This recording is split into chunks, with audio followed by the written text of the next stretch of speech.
E já está aqui ao meu lado o professor Marcelo Rebelo de Sousa, vindo diretamente de Maputo. Mas é mesmo, foi hoje de manhã. É verdade, chegou hoje. 9h30, 10 da manhã. Bem a viagem, uma Correu muito gratificante do ponto de vista de trabalho e do ponto de vista emocional, muito estafante. Muito trabalho junto numa só semana. Então vamos lá aos livros primeiro, não é, ainda de Moçambique temos Moçambique um passado bem presente, a beira anos 60, na Tércia Pinto, que acaba de sair. Depois uma homenagem, que é no fundo um livro publicado postumamente, escrito nos seus últimos dias, nas últimas semanas e meses, de Saldanha Sancho, Justiça Fiscal, edição da Fundação Francisco Manuel dos Santos. É lançado no próximo dia 21. Sobre a situação económica, um livro pequenino que vale a pena ler, de Vítor Bento, O Nó Cego da Economia. Como resolver o principal bloqueio do crescimento económico? Benomics. De um homem que ficou famoso por ser juiz do Tribunal de Contas e enfrentar o Estado nas suas despesas. Aposentou-se farto daquilo. Carlos Moreno, Como o Estado gasta o nosso dinheiro. Caderno. A face oculta do BPP. As pessoas lembram-se do BPP. Dois antigos alunos meus falam da face oculta do BPP. Luís Miguel Henrique, Daniel Lobo Antunes. Os Donos de Portugal. Obra de Jorge Costa, Luís Fazenda, Cecília Honório, Francisco Louçã, Fernando Rosas. Nomes conhecidos. 100 anos de poder económico, 1910-2010. Com a lista daqueles que dominaram as grandes fortunas e os grandes grupos económicos portugueses. Edições Afrontamento. Uma história de família lindíssima. Como veem, com pouco dinheiro, neste tempo de falta de dinheiro, é possível comprar um bom livro. Daniel Sampaio, Memórias do Futuro, narrativa de uma família, Caminho. Depois de um senhor que não sei se conhecem, chamado Júlio Magalhães. Ele não queria nada que eu falasse do livro, mas eu gostei do livro e, portanto, falo nele, longe do meu coração, a história de imigrantes dos anos 60 em França, Esfera dos Livros. Rui Araújo, O Império dos Espiões, o homem que mais sabe de espiões em Portugal, e agora a espionagem em Portugal e nas colónias durante a guerra. Oficina do Livro. A transição possível, ou melhor, impossível. Possível não foi. Nunca foi possível.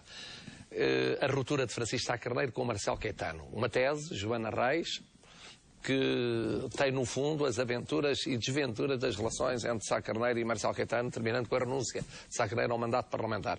Nuno Markle, caderneta de cromos dos tempos dos mais velhos. Da Objetiva, Fina da Armada, As Mulheres na Implantação da República, Ésquilo. As grandes figuras da Bíblia do Padre Carreiro das Neves, editorial Presença. Uma jovem, talentosa, Marina Santos, O Clube dos Exploradores, Alfarroba. José Manuel Leite Viegas e Susana Santos e Sérgio Faria coordenam, organizam uma série de textos muito bons sobre a qualidade da democracia. E finalmente, vinhos. Não é este.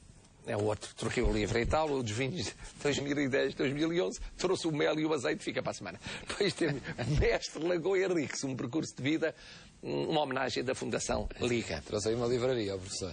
É, mas são bons livros. São muito bons livros, muito variados. Vão desde temas familiares até à economia, até os manda-chuvas da economia em Portugal. Muito interessantes. Instituições, professor? Instituições duas. Viu muitas em Moçambique. Uma que no fundo é uma colaboração de instituições portuguesas para fazer obra em Moçambique. A Mota e Companhia, muitas vezes tem dito mal dela, a propósito daquele monstro que queria construir ali em frente do Tejo, pagou. A Fundação HK vai distribuir. A Universidade Aberta enviou 35 mil livros para Moçambique. É obra com a ajuda de outras empresas, a High Score e a Transistec. Cá eu queria recordar que veio uma reunião internacional muito importante, 21 a 23, organizada por uma entidade associativa respeitada à doença bipolar, a Associação Portuguesa para a Doença Bipolar. São instituições de sucesso e que vamos conhecendo também neste jornal e no seu comentário, num tempo de crise. O professor veio de Moçambique, devo-lhe dizer que amanhã vamos passar uma grande reportagem a seguir ao Jornal Nacional. Excepcional a reportagem. Da Conceição Queiroz. E que é muito impressionante. Muito impressionante, feita em Moçambique precisamente, onde é um dos países mais pobres do mundo, mas já há uma população estudantil de 6 milhões de pessoas. Como é que... Isso é muito impressionante. O que se passa em Moçambique, eu vou ser rápido, as pessoas naturalmente há muito à espera de que se fale do Orçamento de Estado. Se nós olharmos para a realidade moçambicana, temos várias camadas. A primeira camada, depois dos acontecimentos, dos tumultos de princípio de setembro, Dir-se-ia que é uma camada mais serena e mais pacífica. As pessoas não deixam de ter revoltas, não deixam de ter tensão. Eu assisti a greves, assisti lá a movimentos, mas, de uma maneira geral, parece que há uma pacificação momentânea. Primeira camada. Abaixo dessa, há outra camada, que é a política. O Presidente fez uma remodelação esta semana. Pequenina, mini, que não resolveu o problema substancial. Tirou o Ministro do Interior, que tinha falhado, mas é amigo dele, passou para a Agricultura. Tirou da Agricultura, que realmente não estava a fazer nada. Tirou o da Saúde, que era muito apreciado pelos comentadores políticos e de Estado pela estrutura da saúde, e substituiu por outro mais pacífico para a estrutura da saúde, e tirou o da Indústria e Comércio. Portanto, uma coisa curta.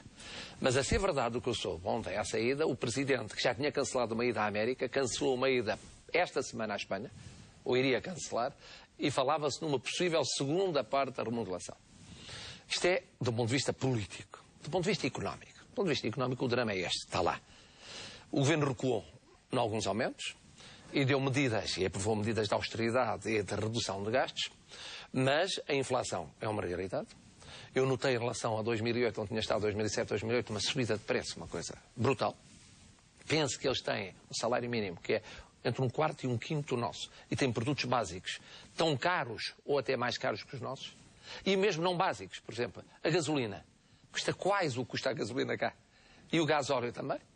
É uma coisa impressionante. Custa quase €1 a gasolina e o gasóleo menos do que €1, mas quer dizer, muito próximo dos preços que tem cá. O que quer dizer que há uma população que vive mal, sobretudo quando vive fora dos campos, aquela população toda em torno de Maputo, e que está largamente proletarizada. Esse é um problema real. Depois há outro problema, outra realidade, que são os milhões de jovens que estão a chegar ao sistema de ensino. E vão ter uma palavra a dizer. Numa sociedade que tem uma esperança de vida de 47, 48 anos. Isso é muito pouco. É uma coisa impressionante, por causa da SIDA e de outras doenças infectocontagiosas graves e mortais. Isto significa que há um número de órfãos que quase atinge 1 milhão de órfãos.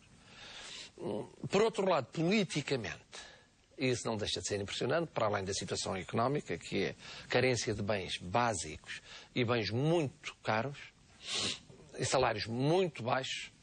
Temos depois, politicamente, isto, não há oposição. A Renamo não se nota. Está-se lá e não existe. Nem mais nenhuma outra oposição. A oposição é feita nos jornais. Eu tenho aqui o Savana, que é um dos jornais mais Zambese, que faz um artigo, é Busa em busca do tempo perdido. É desde 2014, é mesmo daqui a pouco. Se queres deixar alguma obra, despacha-te. É a oposição que existe. Mas é lida por poucos intelectuais, sobretudo em Maputo. Politicamente, o Presidente Guebuza ganha, a meu ver, em, por um lado, demarcar-se daquelas associações que lhe são feitas, justa ou injustamente, como a do Barão da Droga, que é dono, a ser verdade, o que os americanos pensam, e muitos outros pensam, é um dos donos do principal shopping de Maputo. Por outro lado, ganha em parar a ostentação, quer dizer, não é possível que uma das filhas do Presidente, nesta situação, não é, surja em sítios públicos, um Jaguar de topo de modelo. E, sobretudo, há aqui um erro, que é tentar copiar o modelo de saída, ou virtual saída, de José Eduardo dos Santos em Angola. José Eduardo dos Santos fez aquela pacificação na base de cada general deu um grupo económico, para além, naturalmente, daquilo que é a projeção em termos familiares. E o que é que fez?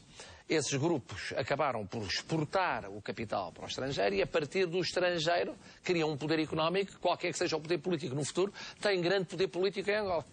Mas Moçambique é muito pobre e, portanto, querer fazer isto na base de família do Presidente, ou amigos do Presidente, ou próximos do Presidente, ou holdings próximas disto, não há massa crítica. Eu já não faço o juízo moral, nem o juízo ético, nem o juízo político sobre isto. Estou a verificar que não é exportável o modelo de Angola para Moçambique.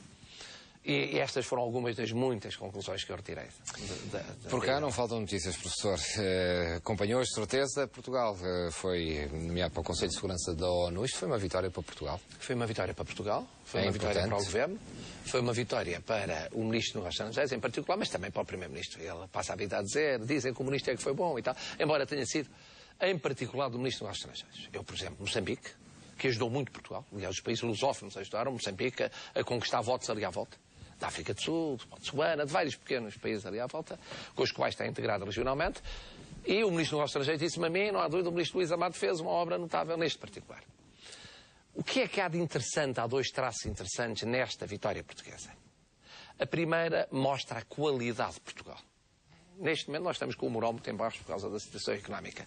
Mas temos gente lá fora, podemos gostar muito ou pouco deles e do que fizeram na sua vida, mas tem prestígio internacional. Durão Barroso tem prestígio internacional na Comissão, António Guterres tem como alto comissário para os refugiados e Jorge Sampaio como alto comissário para o diálogo entre as culturas e civilizações. Pesam na comunidade internacional. Em muitas missões, quando é preciso encontrar alguém, antigamente eram os nórdicos, que seja aceito por toda a gente, sobretudo pelos pobres, pequenos e médios países, é um português. Portugal faz a ponte entre a Europa onde está, entre as relações com a América e, portanto, os poderosos e os que não são poderosos e se veem representados por Portugal. E neste sentido, no fundo, é a nossa vocação, desde o tempo dos descobrimentos. Nossa vocação universal, a nossa vocação ecuménica, com outra roupagem, exercida de outra maneira, e, portanto, o que se espera de nós. E por isso é que tivemos o voto de confiança desses pequenos e médios países que não os reconhecem nos grandes, é que vamos para lá defendê-los, junto dos grandes. Não apenas nas grandes causas da segurança e da paz, mas da crise económica, da crise financeira, dos novos desafios do futuro, daquilo em que muitas vezes os mais poderosos não pensam. E nesse sentido foi uma vitória portuguesa, uma vitória que corresponde a uma vocação multissecular. Finalmente uma boa notícia, pelo menos. Professor...